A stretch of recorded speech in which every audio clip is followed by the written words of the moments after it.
Screen play రాసుకునేటప్పుడు పాటించవలసినటువంటి కొన్ని నియమాలు.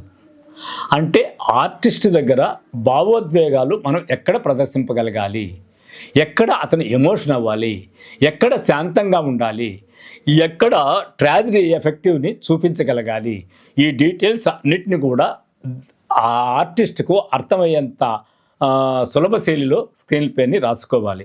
ఇక్కడ భావోద్వేగాలతో పాటు ఆ సన్నివేశంలో ఉండే ప్రతి నడక, శైలి, అక్కడ ఉన్నటువంటి వాతావరణము, నిజానికి ఆ స్క్రీన్ ప్లే రాసుకున్న పద్ధతి ఉంటుంది కదా, ఆ పద్ధతి తను ఒక ప్లేస్ అనుకుంటాడు. ఆ ప్లేస్ ఆ సమయానికి కుదరకపోవచ్చు, ఇంకొక ప్లేస్ తీసుకుంటాడు.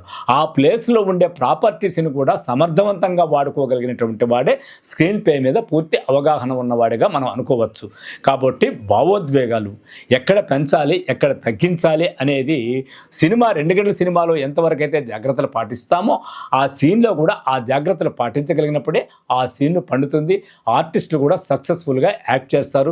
దర్శకుడుగా అనుకున్నటువంటి విజువల్స్ని చూపించగలుగుతాడు. అవి లేనప్పుడు ఖచ్చితంగా స్క్రీన్ ప్లే అనేది ఫెయిల్యూర్ కిందే వస్తుంది.